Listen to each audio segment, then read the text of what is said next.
Hello, hello. I am standing on the table, and today we're again looking at the events in Ukraine and the crisis around the whole situation. Basically, we have some news that we have to discuss. I have a couple of short video bits that we would look at, and afterwards some thoughts of my own. So let's jump right into it. This is a short bit, an interview with a Ukraine official, and they are debating the surrender of the soldiers in Azovstal, the steelworks. In my last episode, if you've seen it, I already talked about it. I said at that point there were only about 1,000 people who had surrendered, and I said that's probably not all of them because that didn't match the number that was given previously. And indeed, by now it's more than 2,000 people who have surrendered. Apparently, as far as I can tell by now, all the people have surrendered. I'm not 100% sure, and still there's this mystery of who did they want to protect in there. They try to evacuate somebody or some people from the Azovstal area, and that failed many times. And there was some speculation, and I was wrong about the American general. They said there's an admiral, I think, an ex-admiral of the US Navy was in there. That was actually false. Nobody's talking about that anymore. But they did capture two of the main leaders of the neo-Nazi Azov battalion. So maybe that was very important to them. I'm not really sure. Anyway, the situation is over, and it is being styled by the media as some sort of an Alamo or like an Easter Rising, a desperate attempt, a last stand situation that overall was heroic and really benefited the war effort. But it's very interesting to see what this official from the Ukrainian government has to say about this. Just listen to the question and the answer that she will give. And now that Russian troops aren't tied up in Mariupol, the fear is that they'll be deployed to step up the assault on Donbas. What's your feeling? I think that the amount of troops, Russian troops, at that area was not very significant. So if they are deployed to other parts of eastern Ukraine, it's not going to change the whole situation. I think this is so funny because this is the opposite of what they've been saying all the time before. They've always said, oh, you know, this is so heroic. They're binding all these Russian troops to Mariupol and they can't leave. And, you know, this is why it's so important that they can hold up as long as possible. And now she's saying now that it's over. No, actually, there's so few troops, it wouldn't make a difference anyway. So I think it can only be either. You know, one of these can be true and the other one's bullshit. You can make your own mind up about this one. I'm not really sure how many troops were still there. Some anyway. And yeah, I think she's just trying to downplay the effect of the surrender. But it is looking bad. It's not the only place where the Ukrainians are losing ground. In the whole Donbas area, there are more and more small breakthroughs by the Russian army. Many of the Ukrainian troops look like they will have to fall back or they will be encircled. And this actually brings us to the next one. This is Sky News, and they've been debating the same thing we were just talking about, the situation in Luhansk and Donetsk, the possibility of some of the troops being encircled. And let's see what he has to say. Like, this is definitely a pro-Ukraine news report. Let me see. We can see what the Russians are trying to do. We can see their tactics. We're not so sure about Ukrainian tactics. So far, the Ukrainians have gone toe-to-toe with the Russians, defending every area that they possibly can. They may not be able to continue to do this. They may have to give ground. And what they may find is that it makes more sense to pull back to more defensive positions and then try to launch a more strategic counterattack. I guess by the end of this month, we'll know what the answer to their question is. So to me, that sounds like they're preparing the audience for some bad news. So I will predict that, yeah, either they will draw back like he said they should, or they will lose significant numbers, because these people will be encircled, they will be cut off from supplies, and they will be in a very similar situation like the soldiers in Azovstal. They will be forced to surrender at some point, sooner rather than later, because the fortifications there are not as amazing as the ones in Azovstal apparently have been. So yeah, it's not looking good at this part. Doesn't mean that would lose Ukraine the whole war, but it would be a setback, and Russia would get closer to the declared aim of capturing the Donbas area. So I think, yeah, there's some bad news coming very, very soon. To see, this is from War Mapper. Very useful, very useful. And if you look at the map, you can see these little areas here and here, and in Luhansk area, it's looking more and more like these areas will be cut off. This might not happen today or tomorrow, but the Russians are advancing steadily, bit by bit, and I've seen no reports about effective counterattacks. There is fighting in the area of Kharkiv, but it doesn't look like there's going to be any breakthrough. The Russians haven't completely drawn back across the border, so they're going to bind the Ukrainian troops over here. Yeah, like I said, we will have to wait and see, but I will not be surprised if we get some bad news in the coming days about the whole situation there. And if you're following like social media like Twitter and other sources, you will see the amount of pictures you get from destroyed Russian tanks, Russian armor, Russian weapons, dead Russian soldiers. This is not the same it was a month ago.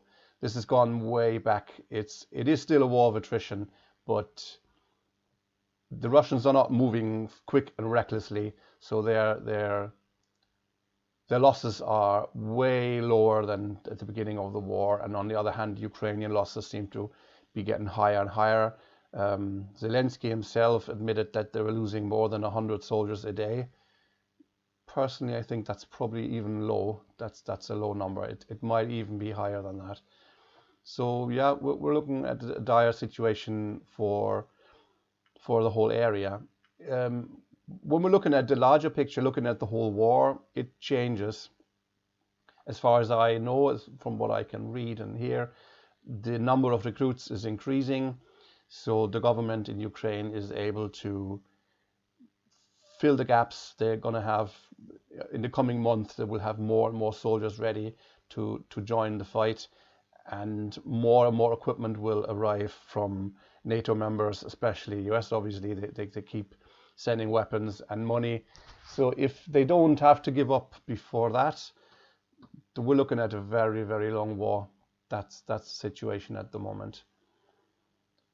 So, but there is one other topic I want to talk about, something different. I wanted to talk about the comparison between Putin and Hitler.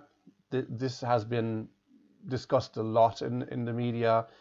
All kinds of people are saying that Putin and Hitler, they're basically the same. You know, Putin is done exactly the same. It's the same type of character and all this, and that's why he's so dangerous.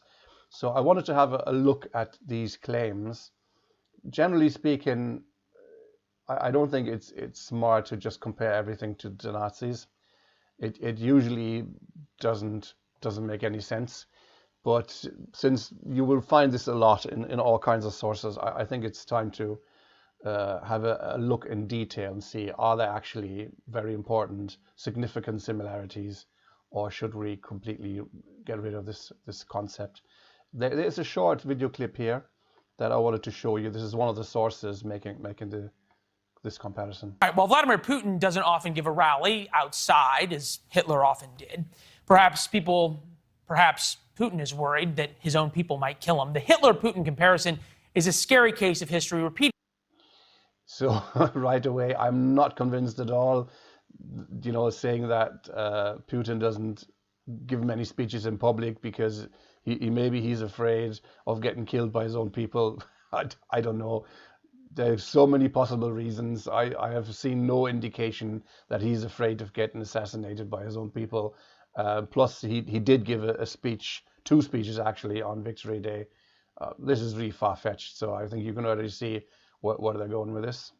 Itself. We talked about this yesterday, but it's becoming a little clearer. Hitler, during World War I, he said he was avenging the Treaty of Versailles. He came to power to begin his rampage through Europe to avenge the embarrassment of Versailles. Putin came to power and continues to take over his neighbors to avenge the end of the Cold War and breakup of the Soviet Union. He talks about bringing back Mother Russia. Very shaky comparison. The bit about Hitler is obviously correct. That was important. He was trying to get the public opinion on his side, and he himself, he was a soldier in the First World War, and he was not happy with the way the war ended. So yeah, that part is fine. The part of what he was doing, the part of the reason was the Treaty of Versailles. But the comparison to the breakup of the USSR, that's a completely different situation. First of all, the Cold War, it's called Cold War, but there were proxy wars, but it wasn't an actual war. So nobody conquered the USSR and broke it up. It fell apart. I mean, if you know some history, you know all this. That's not the same. And all they're basing this on is one time when Putin publicly said that he thought the greatest catastrophe of the last century was the breakup of the USSR. And well, there are different ways to interpret this. Lots of people are saying it's not about the USSR as such. It's the power vacuum that he was talking about. So he's not a communist. He doesn't want to reestablish a USSR. So saying that he's trying to avenge that, it's a bit far-fetched, I'd say. Mother Russia, all right? Hitler said he wanted to unite the greater ethnic Germany. We saw what he took over in the Third Reich.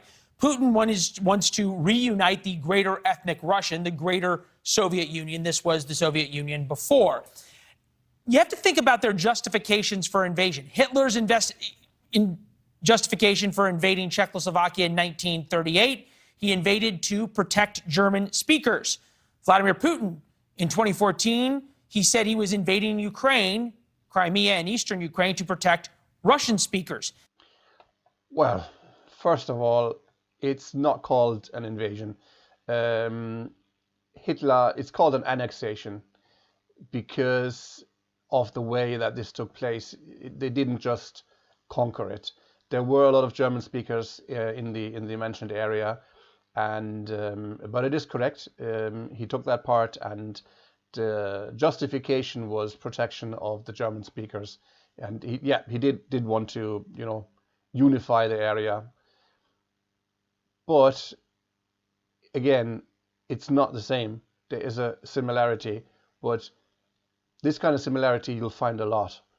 If there's a nation trying to expand, if there's a conflict, if there's a war, they will always try to find allies on the other side.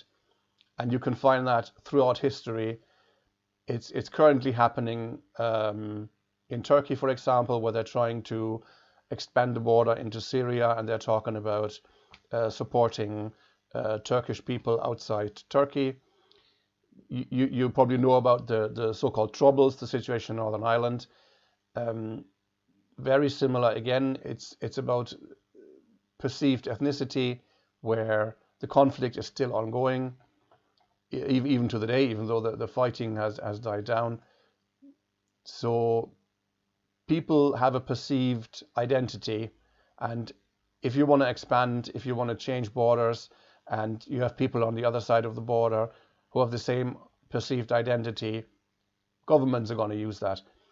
Look at United States history when they took parts of Mexico, now modern day Texas, right? very similar situation. They found people who felt more aligned with the USA. They were English speakers, they were not Spanish speakers, and they wanted to break away from Mexico. And then you have a similar situation. So yeah, there is a similarity, can't deny that, but it's not something that has never happened before. It is something that happens all the time and will happen again. And just a small detail there, something that is often overlooked: when Hitler annexed parts of Czechoslovakia, Poland also took a bite. They annexed an area of Silesia, which it was called, or yeah, we kind of still call that Transalsa. So in a similar fashion that later, when Hitler attacked Poland, the USSR took over a part of Poland. Something like that happened when the Nazis went into Czechoslovakia. Poland just annexed this area of Silesia. Let's just watch the rest of this. Hitler had Japan's emperor as his friend and ally. Vladimir Putin has Xi Jinping of China. I can't even take this seriously. So Hitler had an ally. We had several allies. You know, we know there was Mussolini, just to name one, and Franco. But look, it makes no sense. Where's the comparison between Japan in the Second World War and China and Russia now? I really don't see the point. This is this is completely different. It's different countries. Their alliance is completely different. I don't know. I'm not sure if I have to say anything else about this. Just saying that Hitler had allies and Putin has allies, that's not a strong comparison at all. You could say that about any nation and any leader. This is where we find a scary similarity in talking points that's happening in politics in America right now. Talking points of American isolationists are the same in 1940 as they are in 2022. Summed up best by America First spokesman Charles Lindbergh in 1940. The doctrine... Okay, well, I don't know. Just going back here. I'm just trying to think about what President Xi would think about being compared to Emperor Hirohito. This is so bad. This is so bad. Like, they would be really angry about this. Like, people should really read a history book, you know, just before like, if you know history properly, you probably wouldn't make a comparison like this. Just ridiculous. Anyway, the comparisons about appeasement.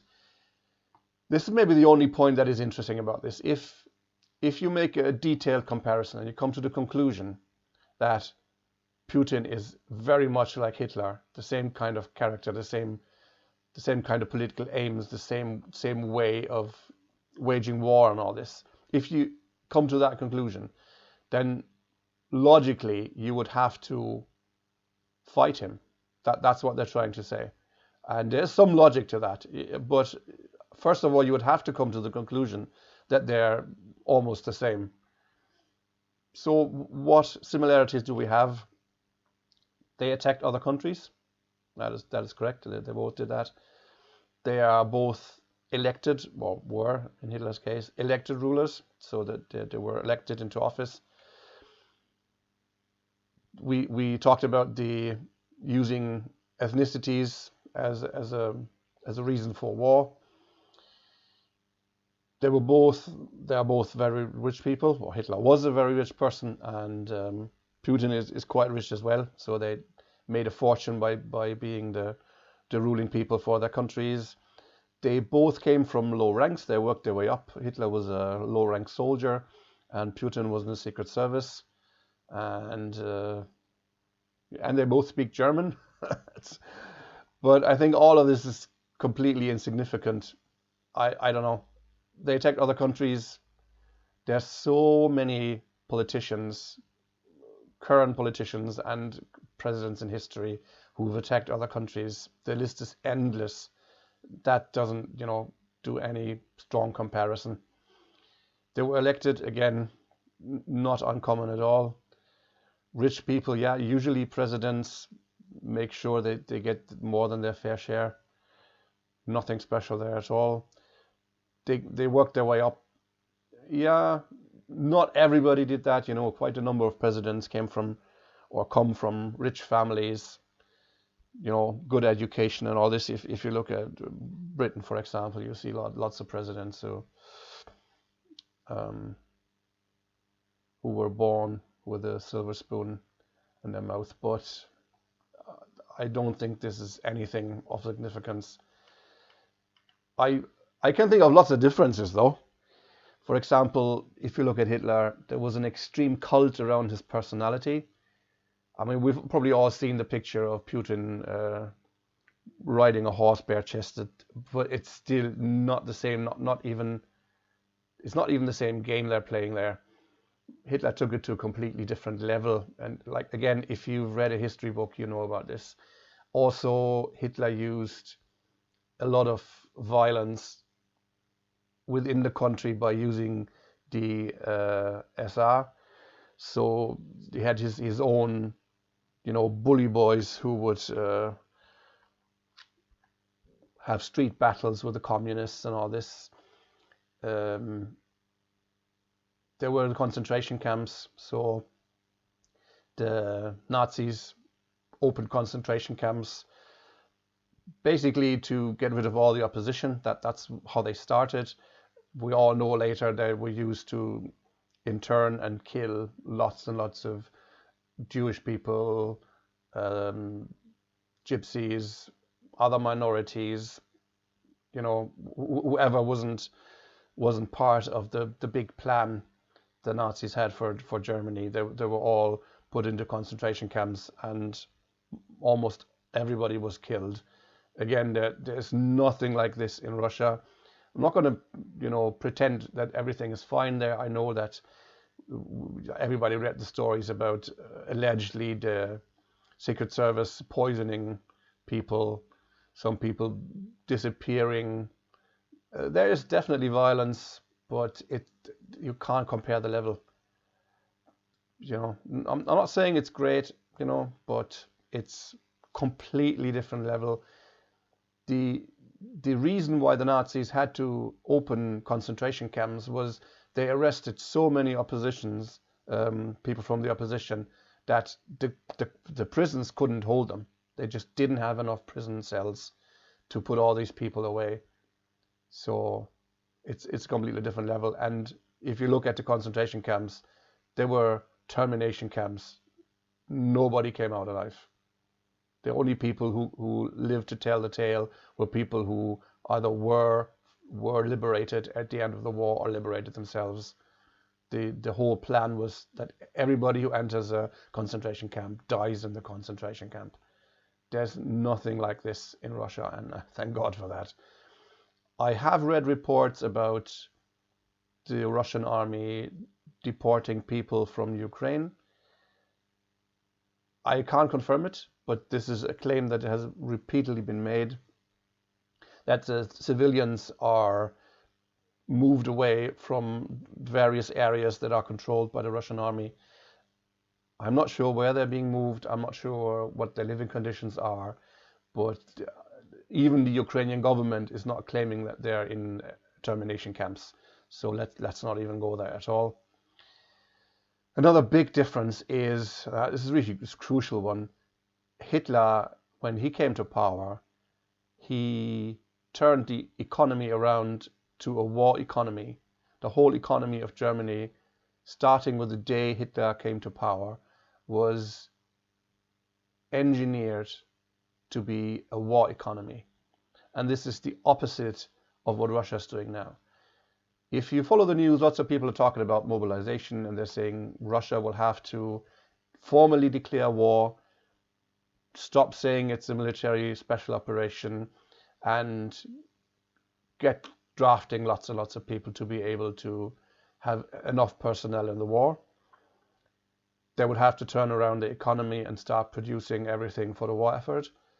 So far, they didn't do that. Putin did not tell his people that they will have to go to war and it's necessary to, focus only on this. So that's a major difference again. you really can't compare it at all. It's on a different level, just like the other things we were talking about. And another important thing is Hitler had a very, very strong ideology. This is what the Nazis are known for. I can't see any ideology on the Russian side. None at all. I mean, yes, there is an idea of, similar to the pan-Slavic idea from the past, there is an idea of unifying Russian speakers in Europe into one country. But there's nothing beyond that. There is no ideology that is in any way on the same level as the Nazis. Nothing like that at all. If I'm not aware of anything, please write it down in the comments or anything. I'd be happy to investigate. But to the best of my knowledge, there's no comparing this. It just makes no sense. It makes no sense. And as a small detail there, if you look into Putin's history, he had two younger brothers who died because of the Nazi invasion of the USSR. So I don't want to see any comparisons. You can condemn Putin for waging war all you want. That's totally fine. You know, that I agree with that. But just picking the worst person you can think of and then saying, oh, he's exactly like that person, just because you want him to look bad, I can't take it seriously, and nobody should. Does it matter what I think? Not really. But if you have a majority of a population, for example, in Poland, and they're all convinced that they're under serious threat because of the strong comparison between Hitler and Putin, they will come to the wrong conclusion. They will be pushing for war because that would be their experience, that this is necessary. You can't appease somebody who's power hungry, has a strong ideology, and doesn't see you as a human, but just wants to get rid of you. In that case, there's no option. And I think this is a really could be a fatal comparison, because this is not the same. Putin could have tried to conquer all of Ukraine in 2014, at the time of the coup, when the system was toppled, when it was clear that there would be a bad outcome and the Russian influence was waning. He could have attacked there and then if he had been so power hungry all the time. He didn't. He didn't, that's a fact. For 8 years, the Russian government tried to get a solution. And both sides didn't really try hard enough, I'd say. There was a Minsk agreement, and the Ukrainian army kept shelling Donbas. That's a fact as well. So we shouldn't try to put all the blame on one side. It just doesn't work, and it will block all options for peace. And again, I think because the situation is getting worse and worse for the Ukrainian army, Zelensky started talking about this again and said the only solution for this conflict is a diplomatic one. And I totally agree with this one. They have to find a peaceful solution. Because, and I said that before in my other videos, both sides, and with both sides I mean NATO, especially the US, and Russia, have invested a lot, and neither can step down. If both sides keep pushing, it will escalate, and we don't want any more escalations. There are also rumors now, I'm just going to mention it, I don't think it's true, and I hope it's not true, but it's constant, and I heard it from half a dozen sources by now. People are saying that there have been Polish troops have been sent across the border into Ukraine. Apparently, the reason is they will relieve Ukrainian troops who can then send me to the front. This would be exactly this, an escalation that will lead to another escalation, which will lead to another escalation. So let's all hope there will be some more talking and less fighting. That's all I have for today. Hopefully you will hear or see another episode soon.